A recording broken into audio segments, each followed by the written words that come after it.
대표님들 사업자 대출로 고민하는 대표님들 많으시죠. 사업이 잘 될 때는 먼저 대출 좀 해달라고 찾아오는 게 은행인데요. 돈이 없을 때는 막상 찾아가고 별 방법을 다 해봐도 절대 돈을 안 해주는 게 또 은행입니다. 그래서 다들 뭐 캐피탈, 현금 서비스, 카드론 등을 받게 되는 것이고, 그때부터 악순환의 시작이죠. 그럴 때 많이 찾는 것이 신용보증기금인데요. 준비 없이 정책자금을 신청했다가 아예 못 받거나 금액이 적게 나오는 경우가 대부분입니다. 오늘은 그런 분들을 위해 준비했습니다. 신용보증기금에 대출을 하고 싶은데 어떻게 준비하면 좋을지, 이런저런 내용들을 많이 찾아봐도 막상 해보려고 하니 막막한 분들을 위해서요.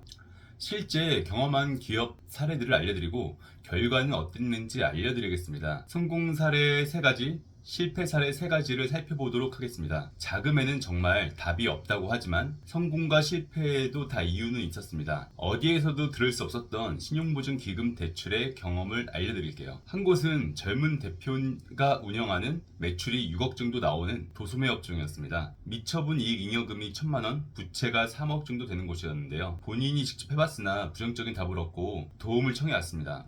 최소 1억에서 1억 5천의 돈이 필요하다고 했어요. 일단 온라인 매출이 있는데 그냥 도소매업으로 되어 있어서 업종을 전자상거래업으로 바꿨습니다. 표준 산업 분류 코드를 바꾸면 중소벤처기업진흥공단도 같이 진행할 수가 있거든요. 그리고 회사의 사업계획서를 같이 검토한 후 좀 더 업그레이드를 했습니다. 그리고 온라인 마케팅 쪽으로 고용지원금을 이용하여 인력 구성을 재배치했습니다. 그래서 신용보증기금에서 1억, 중진공에서 1억으로 총 2억을 성공시켰습니다. 그리고 난 뒤 1년 뒤에 추가로 담보사업자 대출을 3억 받게 해드렸고요. 현재는 매출 15억대 이상으로 성장했습니다. 여기서 핵심은 업종 코드를 바꾼 것과 신용보증기금에서 이 사업체가 왜 성장할 것인지를 보여주는 것이 중요했습니다. 대표님들도 현재 우리 업체의 장점과 단점, 그리고 대책까지 담은 사업계획서나 논리를 잘 준비해 두시기 바랍니다. 성공 2번째 사례는요. 이분은 개인 사업자로 5개의 학원을 운영하셨어요. 총 매출은 11억이었는데 큰 곳이 3억 하는 곳이었죠. 그런데 이게 웃긴 일인데요.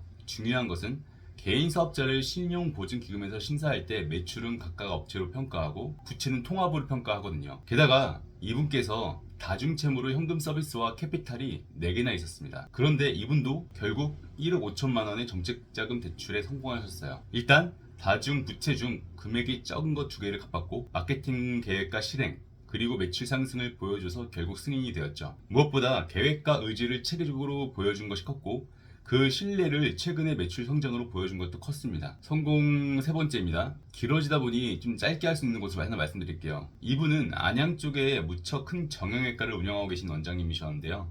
워낙 도수 치료로 단골이 많았고 3층 전체를 다 쓰면서 직원도 20명이 좀 안 되는 수준의 곳이었죠. 4억가량의 자금을 얻어 놓아서 운영 자금을 좀 더 여유있게 미리 마련하고 싶다고 하셨어요.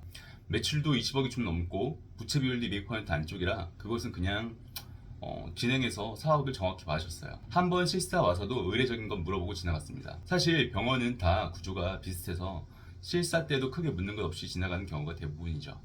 이제 실패 사례를 말씀드리겠습니다. 원래 더 재미있고 관심 가는 게, 그리고 배울 게 많은 게 실패하는 경우죠. 제가 봤을 때 성공 사례보다 실패 사례가 귀한 것 같고 실패 사례 때 많이 배우는 것 같습니다. 실패 사례 1번째, 기사가 60명이 좀 넘는 법인 택시 회사였습니다. 그런데 아시는 분은 아시겠지만 일반적으로 택시 회사들은 재무제표가 엉망인 경우가 많습니다. 게다가 대부분 2세 경영이라 업력이 20년을 넘는 경우가 많아서 그것 자체가 기관에서 마이너스고요. 그리고 웬만하면 연료비, 보험비, 인건비 등으로 영업손익이 마이너스인 경우가 많습니다. 과거에는 나머지를 현금으로 숨겼지만 요새는 택시업계 자체가 불황입니다. 아무튼 부채 비율이 1000%가 넘어가니 아무리 해도 증액보증을 해줄 수가 없었죠. 가점 지도를 이것저것 갖춰도 쉽지 않았습니다. 결국 신용보증기금은 포기하고 중소벤처기업진흥공단의 긴급경영안정자금으로 1억을 받았습니다. 이렇듯 신용보증기금에서 안 되더라도 중소벤처기업진흥공단은 가능할 수 있으니 꼭 알아보세요.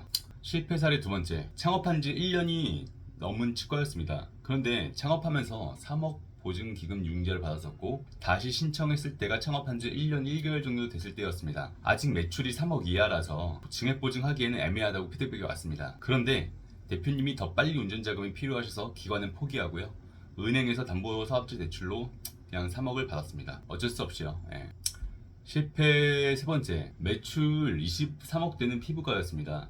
설립한 지 3년 정도 만에 급성장한 곳이었죠. 지원금, 세액공제 등만 하셨고 사업자 대출에는 관심이 없다고 하셨는데 갑자기 피부과를 프랜차이즈화 하려고 하는 시기를 앞당기려고 자금이 필요하다고 하셨습니다. 원래 다음에 하기로 했는데 좀 더 앞당겨져서 급하게 해보려고 했는데 재무제표를 보니 자본 잠식이었습니다. 이럴 경우 적자 때문에 자기 자본까지 줄어드는 기업에 대출해줬다가 대출 사고가 날까봐 보증기금에서 대출을 해주기가 어렵습니다.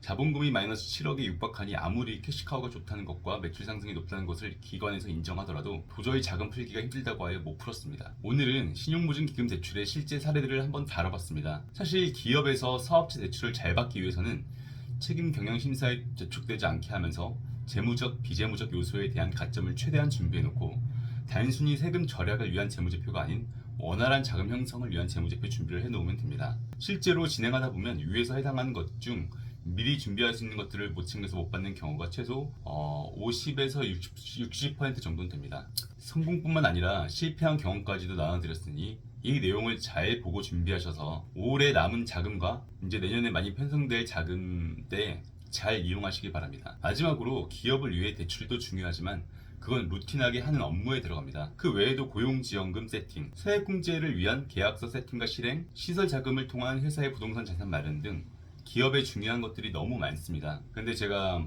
학고 유튜버로서 대출에 대한 영상의 반응을 포기할 수가 없네요. 그래서 좀 고민이 되는 요즘입니다. 이상으로 해결사 조 팀장이었습니다. 끝까지 봐주셔서 감사합니다.